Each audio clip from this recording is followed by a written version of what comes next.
Everybody's attention, please. We are going to have a discussion about image processing. So it's not fully just image processing. I'm going to kind of give you just the fundamentals of digital images. And then I'll talk a little bit about like what is done with image processing. If you want to go do more research into that, by all means, please do. It requires a bunch of complicated math that we can't really get into, so I kind of just have to give you like this is what you do with image processing. But we can move forward. So, there's two different types of images. We have images, we then have digital images. One's analog, one's digital. I bet you can all guess which one's digital, right? Analog. Right? The digital image is digital, right? Makes sense. But why is a normal image analog? That's what I'll get into. So, an ordinary film camera. Does anybody know how like film cameras work? I say it right there. Here, yeah. There's like chemicals, and then when you expose it to light, it forms. The image, right? Yeah. So, yeah, that's a. Here, yeah. Why don't you try a little bit more? I mean, from like an optics perspective, a tiny little hole in a camera allows light to pass through at very specific angles, thus creating a perfect image at a certain from an optical perspective distance. Yeah, so that's adding even more into that. That's great. So, I'll just give like a quick explanation. So, you have this light-sensitive film. So, there's chemicals on this film that will react with light. That's what this light-sensitive part is. So, that's placed behind the shutter, which is what Kiana's talking about. This shutter opens and closes for a very short amount of time and allows light in through the lens that then hits the film, and the light then causes chemical reactions to happen on the film, and that's what stores your image, right? Has anybody seen like a negative, like negatives, right, on film? Yeah, right? Then they take that and then there's more chemical reactions that they do and they transfer the picture over onto like a bigger picture, right? But it is that negative. That is the data there. That's where your picture is stored. If you lose the negative, you lose the picture. So the reason why it's analog is because of this chemical reaction, right? There's like infinite amounts of like chemical reaction that can happen between like fully reacted and not reacted enough, right? Does that all make sense? So as far as why is it analog, right? What happens if I took this film and or I just left the shutter open, right? I just left it open for a long period of time. What do you think would happen? Yeah, Rafi? It would just end up white, right? Enough light would come and it would react with all of the chemicals on there, it would just turn white. So there is like an upper bound, right? And there's a lower bound being just black, there's no light hit it ever, but there's infinite values between that. So that's analog. So now a digital camera, same exact process. A shutter opens, it lets light into the camera, which then hits something, and then something happens, and then we get our picture. What the light actually hits, that's the cool stuff, that's the magic. So what does it hit? It hits a light sensor. Ooh, shiny, right? So on this light sensor, instead of the light causing chemical reactions on a thin piece of film, it hits a sensor. And then that sensor measures it. Then what? That looks like a hand up, that was chewing. The sensor sends an electrical signal onto your memory, into your camera, which sends it onto the memory chip. Yeah, right? But you hit a sensor, we have analog data, which is light, right? There's like infinite intensities of light between total darkness and blinding light, right? Yeah. Different intensities and wavelengths translate into pixels. Yeah, so you're jumping ahead. We'll get into that. So, yeah. It's kind of like discrete. Yeah, so it's discrete. It's not continuous like analog, because analog, like their infinite amount of values, discrete. What are you talking about? Like you said, analog images, right? They have like an infinite amount of values, but like digital images, they have certain numbers or certain values. Yeah, like discrete values to then like depict this image or to kind of like tell you what the image is. But light, analog or digital? Analog, right? This sensor, what's coming into it? Is it analog or digital? Analog, right? It's light. So what's coming out of it? Analog or digital? That you don't really know enough yet. But the sensor that's coming out of it is analog for the most part, but then it gets converted into digital, right? What do computers think in? Digital. Digital, right? Binary more specifically, right? Ones or zeros. It's pretty much all that a computer is left with. But we have this analog data, which is the light, then it hits this sensor, which then turns it into an electrical signal, still analog. Then some fancy stuff happens, and then we have our digital image. So to kind of step back to this, how this light sensor works is there are millions of pixels on this sensor, right? So I'm sure you've heard like your camera has like a megapixel rating to it, right? I'm sure you've all seen that, like your phone camera, what they have like 4 megapixels, aren't they like into 16 megapixels now? They're getting pretty crazy. But that pixel amount is pretty much, it's the resolution, the amount of sensors you have on your light sensor, right? It's not just one sensor, one value. It's millions of sensors in this one, millions of pixels, which are getting hit with light that then are converted into an electrical signal. But we don't get one electrical signal. We get millions of electrical signals, right? That all correlate to each pixel on there. So then what happens? We're still in the analog realm here. So what happens next is this tiny electrical signal is then amplified. Someone here is working with amplifiers, right? It's then amplified. Can anybody guess why we amplify it? Anybody? Any other voices? I love the contributions, but we want to spread it out a bit. All right, Keon. Because it's very tiny. It's very tiny. Okay. So what? Well, I mean, a very, very tiny amount of current isn't going to be able to tell you much. It's just going to dissipate. Okay. So we amplify it to what? A value that can actually be read. Yeah, so we pretty much make this analog signal that's very, very tiny. If I like move my finger, you can't really tell that my finger's shaking right now, right?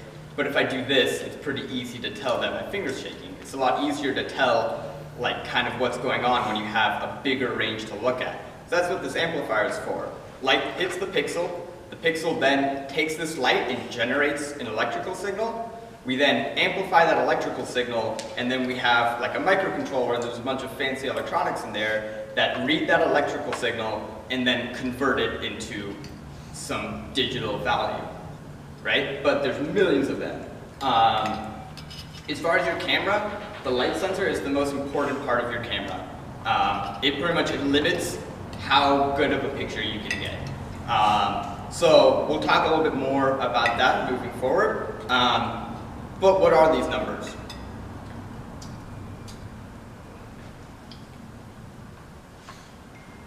There we go. So these numbers that these electrical signals that then got amplified and read and converted into some numbers. This is what this is.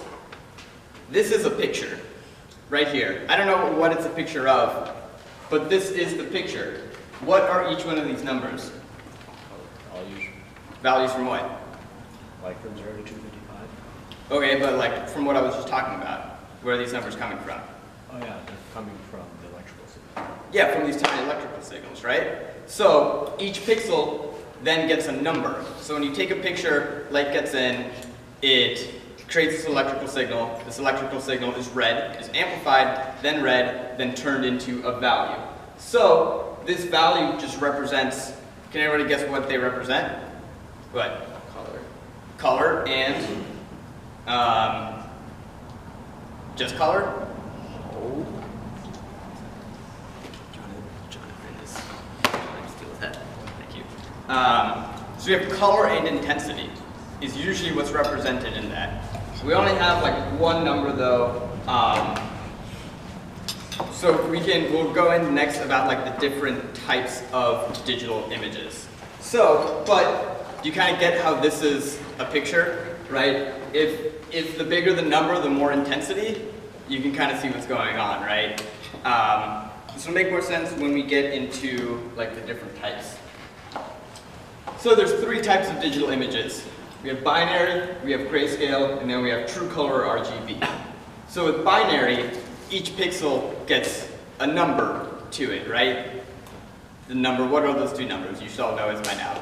Just yell it out. 0, 1. 0 or 1, right? What do you think 0 represents as far as like a binary image? What was that?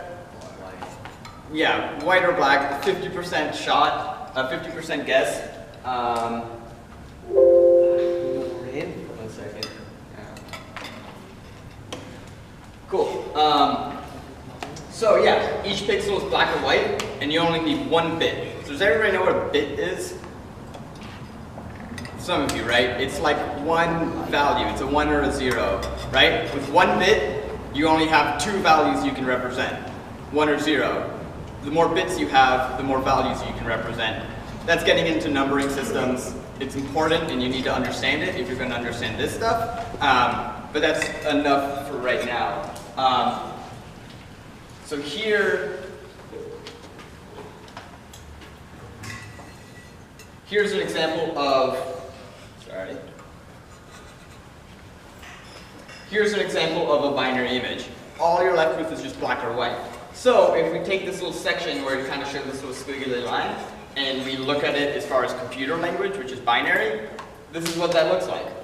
You could take the 1s and 0s of a binary image, you could draw that out yourself, pretty easy. Where there's a 1, say connect the dots. Where there's a 1, draw a line. Where there's a 0, just keep it white. So this is a binary image. We then have grayscale image. So we still have one number per pixel, but instead of having 1 bit, which is just 0 or 1, we have a byte. Does anybody know what a byte is? Other than like for eating? 12 bits. Not quite. 8 bits. 8 bits. Bytes are pretty much how no one deals just in bits unless you have to. Everything is pretty much recorded by bytes.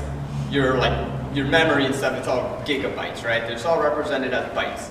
The reason why is just one single bit, you just get a 1 or a 0. There's not too much you can do with that. With a byte, you have 8 bits. So you have 8 1s or 0s that together you can represent 256 numbers. That being 0 to 255.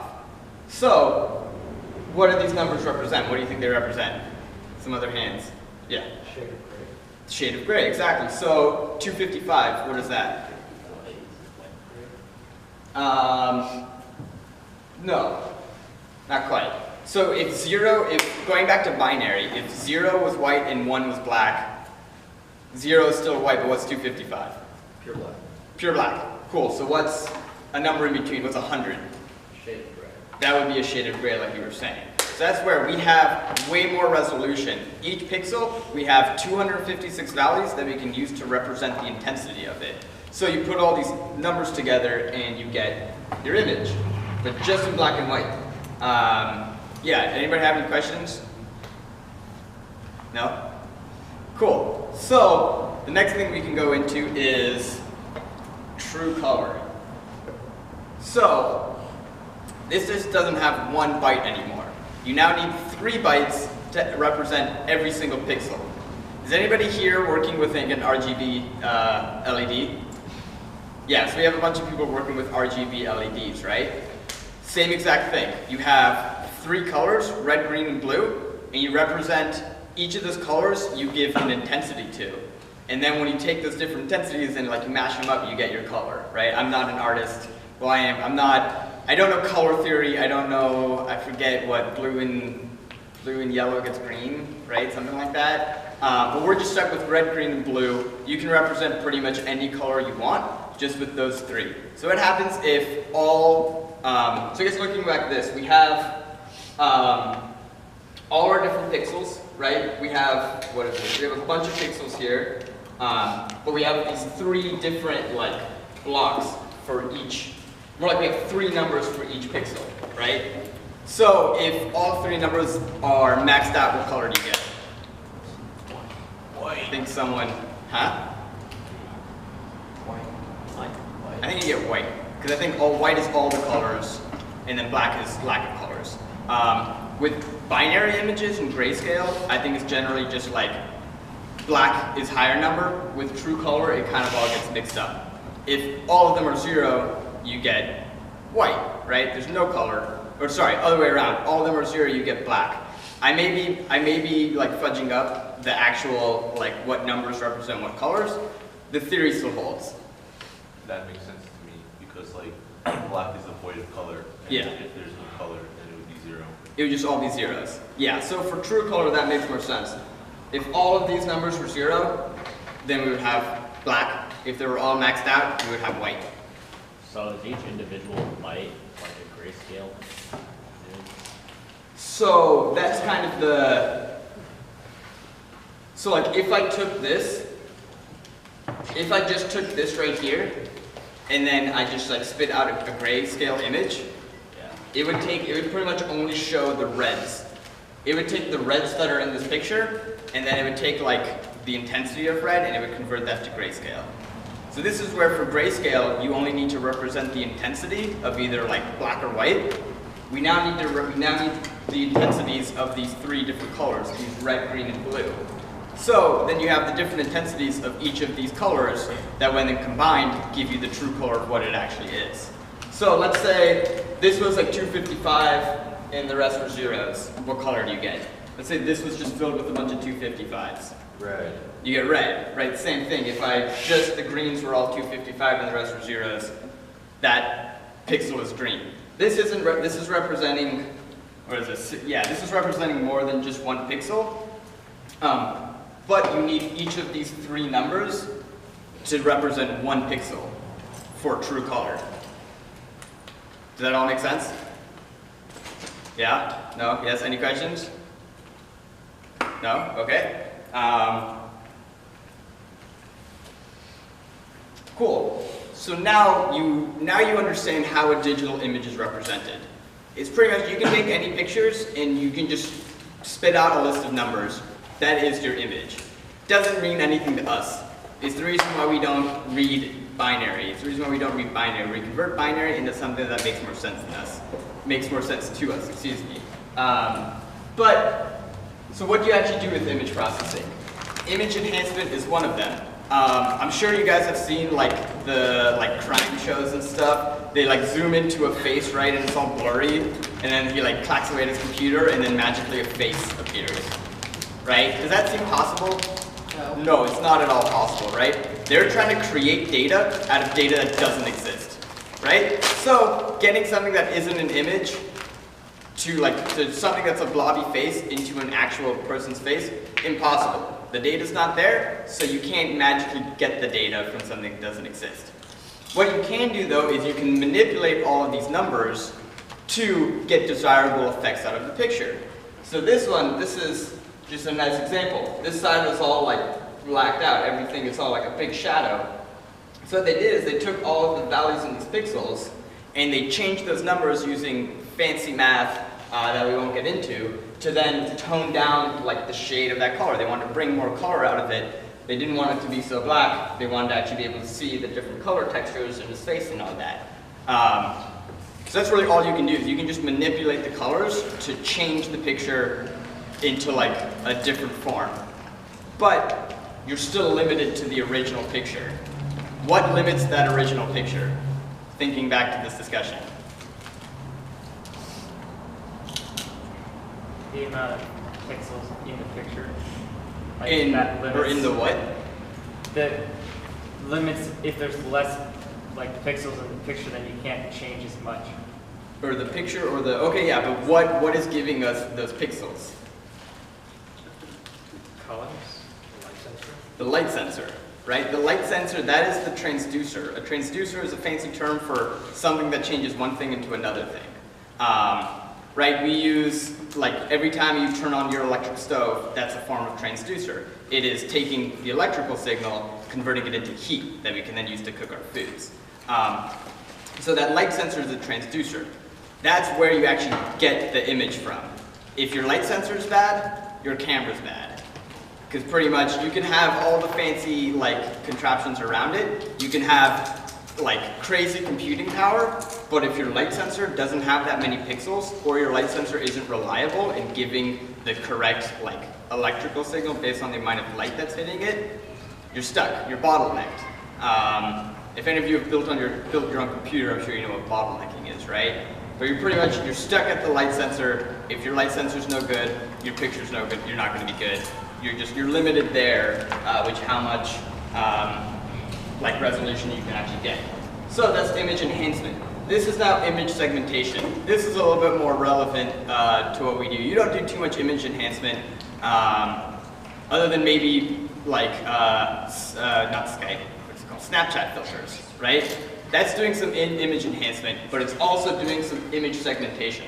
So what image segmentation is they take, so they have all these pixels, all these numbers, right?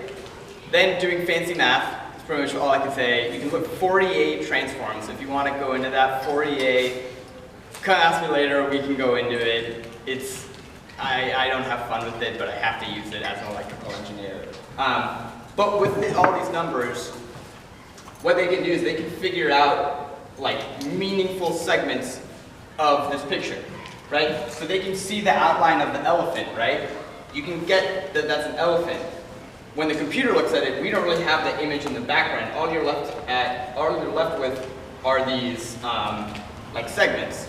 So the reason why this is done is because just like us, we can't really make sense of just ones or zeros. If we had this big picture with just a bunch of numbers on them, we can't really make sense of that. It's really hard when everything is so fine and it's just like all these individual numbers, you can't do much with that. So, fancy math, you can break up this picture into bigger sections of it that you can then make sense for. So, like face recognition, when like that little box pops up on your face, right? Like as you're moving around a camera, that's image segmentation. Right? It is looking through all those numbers and it is trying to find this pattern in those numbers that is a face, right? It then knows that that face is there. Have any of you ever gone like the ghost filter on Snapchat, right? Where like the dog face pops up on your wall all of a sudden. Have any of you ever had that or seen that? Yes? No? Does someone use Snapchat? Do you know what I'm talking about? Yeah, right? What's going on there is all the image processing that's happened. There's some sequence of numbers over on the wall that it thinks it's a face. So it sticks the filter there thinking that a face is there. But yeah, so I guess that's pretty much the end of it. The kind of what happens after this is getting into some high level, like junior year college courses. Come talk to me if you're interested in it. Do we have any questions, concerns, critiques? Anything? Cool. Do you want to shut it down? Oh yeah. Wait. What's up? Wait. So in this image, is it like trying to find the contrast? Yeah. So it's contrast. There's multiple different ways of doing it. This one looks like it's looking for edges, right? So between like if we have a line. If we have this black line behind a white surface, we have a bunch of zeros and then a 1 in the middle of it, right? Excuse me. So same thing here. There's a drastic enough difference between the numbers over here and the numbers over here where it can tell that there's like an edge there. You'll get into that for your project, right? Whether you do color tracking or shape tracking. Yeah, does that make sense? Yeah, cool. Any other questions? We're just about out of time. Yeah? Cool.